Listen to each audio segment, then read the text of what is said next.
It's June 22nd. At least you're going to be listening to this on June 22nd. Crazy times in the market right now. It was a positive day on Tuesday, but it looks like Wednesday's about to start real negative.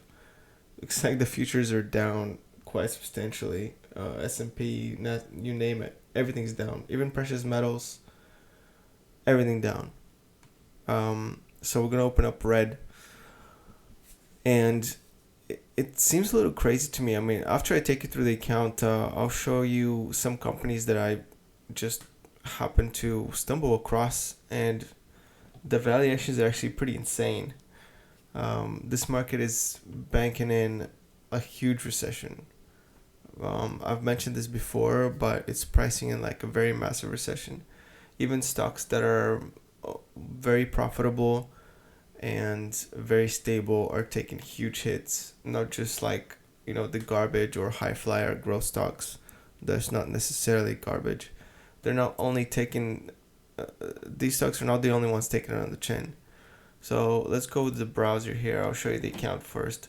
I'm sitting at 160,000, which is about the same that I was sitting at, over the weekend. I was up 163, and I even had a intraday of 165, but all those gains were surrendered after hours. These are my options positions. I'm gonna take you through them. I'm gonna scroll through it pretty quickly. You can pause the video player at any moment to try to figure out the exact position. All of the information is listed in this little box right here. The numbers on the right represent the daily change in value in dollar amounts and then in percentage terms. So you can feel free to pause and take a look at all these positions.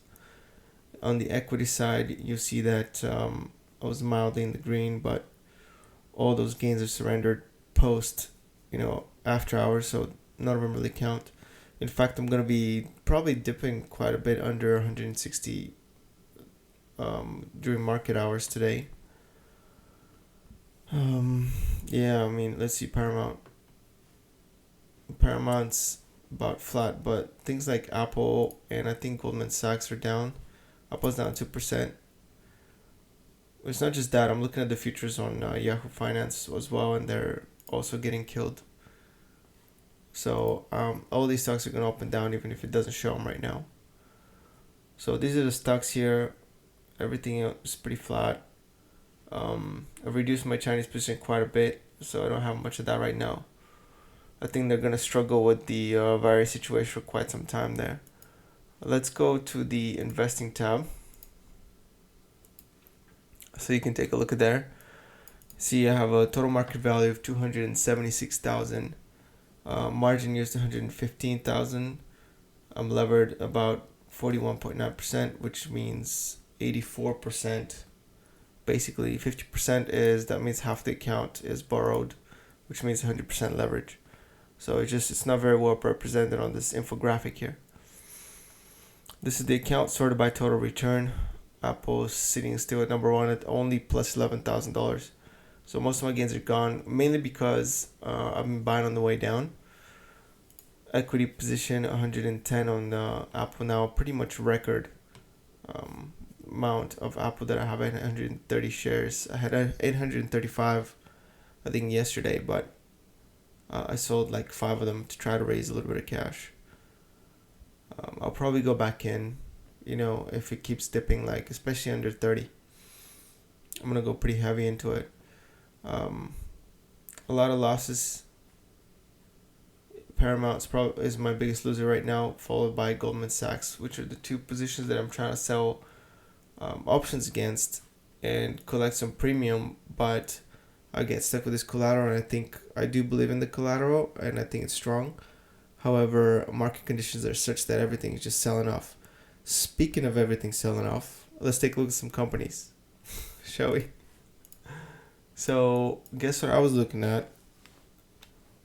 Our favorite company in the entire world, Facebook. So, Facebook's down 6% today, including the after hours.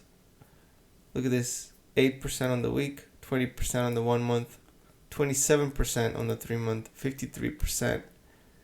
53% in the year chart.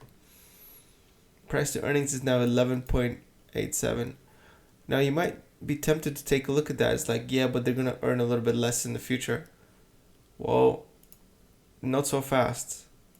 Okay, I don't think that's the case. Let's take a look at their numbers. I've pulled up the stockanalysis.com chart here. Sorted by quarterly. Look at this revenue. Boom. Now this little setback here, even if it dips a little more, first of all, it's normal. If you notice after that quarter, after a big quarter, Q1, I don't know which Q that is, but after this one, it's always a dip. Right, it happened in 2019, 4 quarters later, happened in 2020, 4 quarters later, happened in 2021. So I guess it's the last quarter of the year. It dips on the first quarter of the year. That's normal. So even if there's a slow year here, it's still going to be like heads and shoulders above like 2019. All right, and it's still growing. Look at this operating income here. Perfectly fine. This is not a sign of a dying company. People are expecting this to get cut in half, basically. Shares diluted. Nope, they're not diluted. They've been buying back shares. Perfectly reasonable. Let's take a look at some statistics real quick for Facebook. Enterprise value. So they have a little bit of debt. It's really nothing. Total debt 14 billion is nothing compared to the market cap. And in fact, let's see how much they earn per quarter here. Let's see how much they earn this quarter. So they earn half of their debt outstanding in one quarter, in this last quarter. If the next one's stronger, they can just wipe it off at any time basically they want with the earnings. So really no meaningful debt. PE ratio at 12. It's crazy. Look at this. EV to earnings 10.5. It's insanity, right? This company's price like it's gonna go out of business in the next 5 years. It's just not happening. Just not happening. But the market is just giving hella deals. Like, look at this. I mean, just look at Google, right? Google is down on the year chart year over year 8.58%.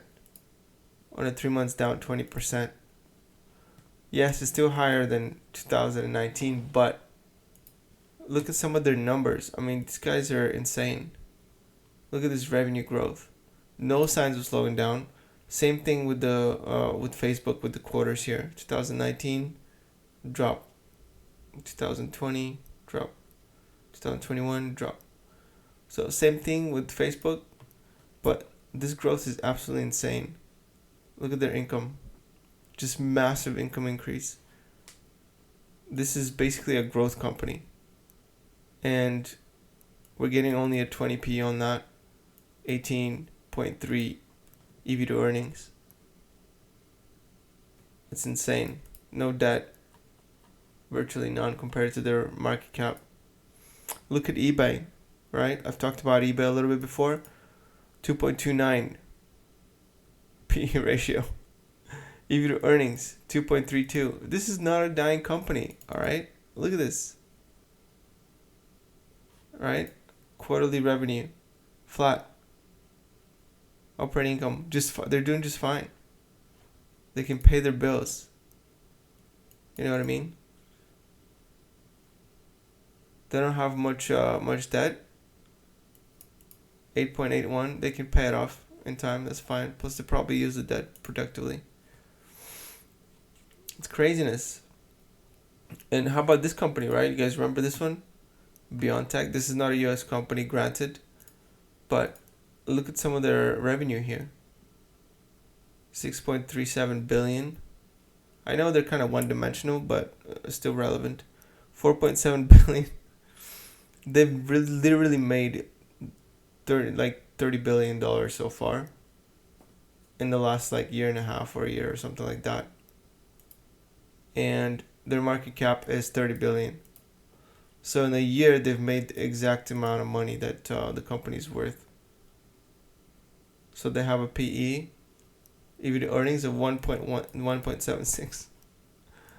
I understand it's like biotech and whatnot, and they're gonna go out of favor soon, etc. But that's not for certain. Plus, they're innovative bunch. They can adjust. They even pay a dividend. Look at this, $2 per share, 1.73. Insanity. So some of the deals here I think are absolutely crazy. The steel producers and and it was even Paramount, the company that I own right now. Let's take a look at Paramount is trading at 4.03 price to earnings ratio, and we're talking about, and they pay like 4% dividend at the moment because the share price dropped. They do have some debt, but we're talking about the makers of Top Gun, right? Maverick. We're talking about the makers of Interstellar. Okay, these guys know how to make movies. All right, they made like Titanic, uh, Skyfall. Okay, these guys know how to produce really good hits. So, um, I'm pretty confident. Mission Impossible, and they have more hits coming out this summer. Indiana Jones, like these are good filmmakers. Paramount knows how to make good hits, and those are gonna be like $1 billion windfalls, helping out their numbers. Not only that, but their portfolio of assets is absolutely astronomically huge compared to you know your average media company. Um, they own so much, and they even have the service. They have Paramount Plus, so they have a lot of people locked in there. So it's pretty insane. I want to check. Maybe I'll do a video exclusively for Paramount to check and see what their Paramount Plus growth is looking like. But I think it's extremely undervalued too. So this market is giving me quite a bit of deals. It's basically like,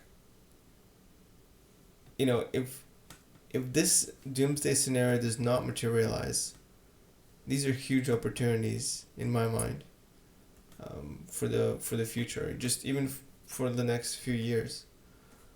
But market is scared from the high rates that are coming.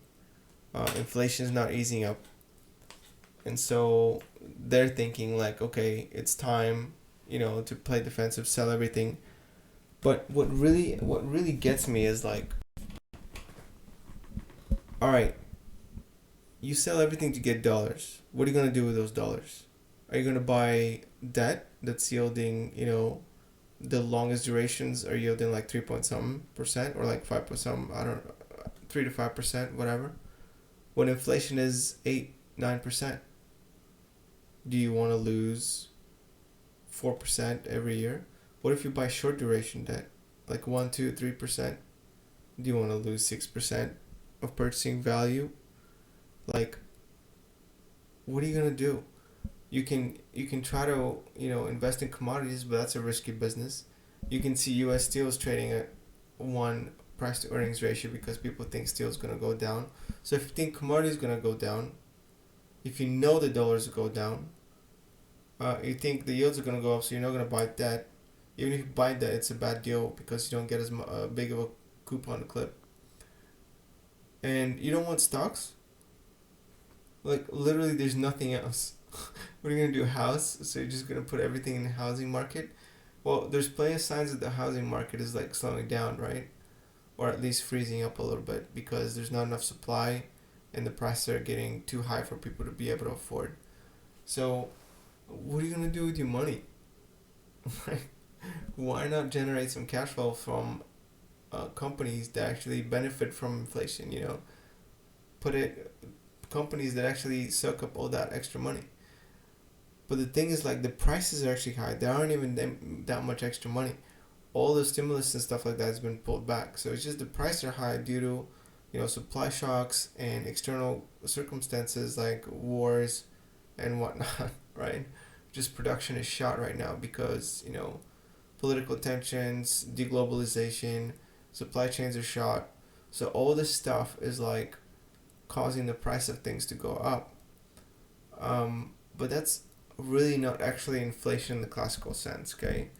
That's like, it's not money printing necessarily, okay? It's not like, yes, the governments do print money and they give out pensions and disability checks and whatnot, safety net checks, but it's not actual like,